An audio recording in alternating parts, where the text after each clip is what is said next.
everyone, my topic for today is the female athlete triad, also known as just triad. Just some background. The triad was first identified by the ACSM in 1992, and their position stand was out by 1997, and then it was updated in 2007. So hopefully we'll get a new one out in next year, in 2017. But we'll see. And basically, the female athlete triad is a spectrum of three distinct pathophysiological states with varied presentations. So, not everyone has this disorder in the same extent. It refers to the interrelationships among energy availability, menstrual function, and bone mineral density.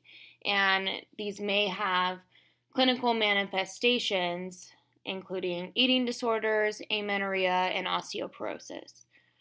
It is potentially irreversible clinical conditions, and this really emphasizes the need for prevention, early diagnosis, and treatment.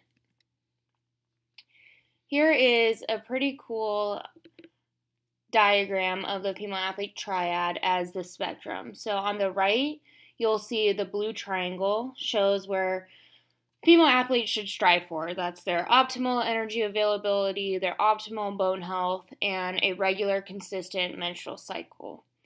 And the left, purple triangle, shows the disease side. It's, the low energy availability with or without an eating disorder, functional hypothalamic amenorrhea, and osteoporosis. So these all have potentially detrimental effects, but what it's showing too is that all female athletes lie somewhere along this spectrum. And, now because the definition has changed, it didn't used to be a spectrum, so now we're looking at more female athletes with those symptoms instead of just the athletes with already the full-blown triad disorder that would be closer to the purple. We're kind of looking at female athletes all across the spectrum. Energy availability is definitely the first and main component of the triad. So low energy availability is insufficient energy to supply metabolic demand. It is the amount of dietary energy remaining for other body functions after exercise training. And this is the primary disorder of the triad that leads to the pathophysiological changes. And caloric intake, metabolic function, and energy expenditure all contribute to energy availability. And negative energy balance results in insufficient metabolic supply for normal menstruation, bone development, and bone maintenance. However, low energy availability doesn't mean it's always intentional. It could be inadvertent or psychopathological.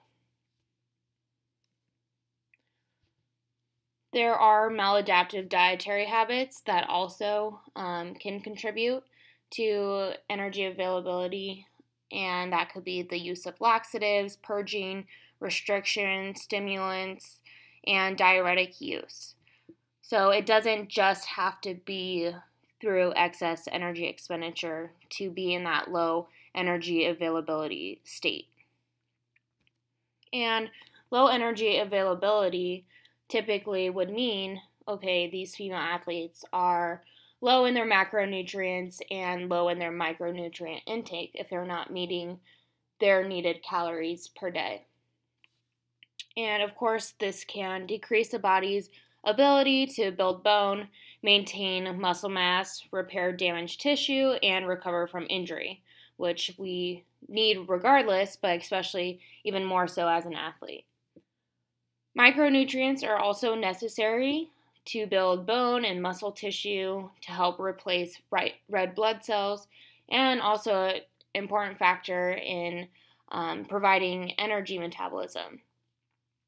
And then also too, if we don't have optimal energy availability, glycogen stores may not be fully replenished. And we all should know by now that suboptimal glycogen stores lead to a decrease in performance. The second component is menstrual function, and it may present as primary amenorrhea, secondary amenorrhea, or oligomenorrhea. And usually we'll see it as secondary amenorrhea because that's directly related to the low energy availability. And more specifically, it is called functional hypothalamic amenorrhea. Negative energy balance and subsequent hypometabolic state will lead to a hypothalamic gonadotropin releasing hormone pulsatility that is altered. And due to the hypothalamic dysfunction, there's anovulation and menstrual disturbances. Also, the altered GnRH pulsatility will suppress the hypothalamic pituitary axis, leading to a hypoestrogenic state. So the lower level of estrogen in females, there's going to be more bone resorption or more bone loss. And on average, bone mineral density is lower in amenorrheic athletes than in eumenorrheic athletes.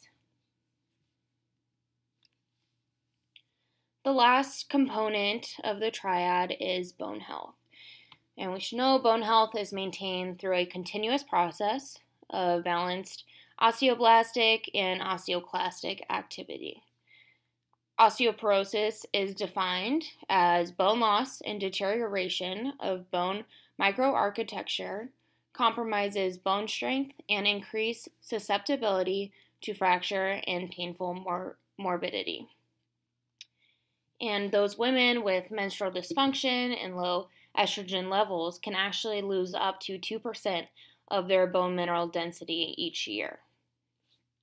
The prevalence of low bone mineral density is definitely difficult to define in the female athlete because they're really not candidates for bone mineral density testing. So think of, when you were younger, males just pretend you're a female, or even not, how many of you guys had a DEXA scan when you were young? That's just not something that we're used to. Maybe the only reason we've gotten one is as a part of class. It was, recommended in our lab to do or something like that. They're not, getting those prescriptions from their physicians to go and get their bones checked out because we think of osteoporosis as only affecting elderly people. But osteoporosis is not always caused by that accelerated bone mineral loss. It could also be from not accumulating optimal bone mineral density during childhood and adolescence, where bone health is, very important. And this is the time in childhood and adolescence where we could really make a difference in how our bones will be later on in life. All right, so treatment. There's definitely a need for nutrition support and dietary counseling for the triad patients, whether or not they have an eating disorder or not. And a nutrition education program could help stress reduction. Consideration of bone density screenings are also recommended. And then really the key thing is to improve an athlete's overall energy availability. This has shown to reverse menstrual dysfunction and low bone mineral density in female athletes. And many studies kept saying that resolving low energy availability is the optimal treatment for bone mineral density, also menstrual dysfunction. So that's really where we need to focus our time and energy, is for the energy availability. Also, too, supplementation could be appropriate for athletes, of course, including vitamin D and calcium, two of the most beneficial bone health vitamin and mineral, and that is definitely important. But also not just supplementation, but eating the right foods and eating enough foods is would be a huge treatment for the triad. To conclude, the female athlete triad should definitely, their first line of treatment should include, non-pharmacological interventions. But that's not always the case, but that's what we want to try and get at first. And this is because severe undernutrition impairs reproductive and skeletal health. The menstrual irregularities and low bone mineral density increase stress fracture risk, not only, when they're young, but also for later on in life. Low energy availability with or without an eating disorder, amenorrhea, and osteoporosis, either alone or in combination, poses significant health risk to physically active girls and women. So just if, a female athlete only has, one problem going on, it still has a significant health risk. Obviously, the more they have, going on, the more we should really look at, how we can help these individuals. But really, a multidisciplinary team would be the best approach for prevention, diagnosis, and treatment. And this could include physicians, registered dietitians, psychiatrists, coaches, parents, basically anyone who is involved in the athlete. It's very important that they all work together to assess the athletes, make sure they're getting the treatment needed before, the spectrum develops into the full-blown clinical manifestations.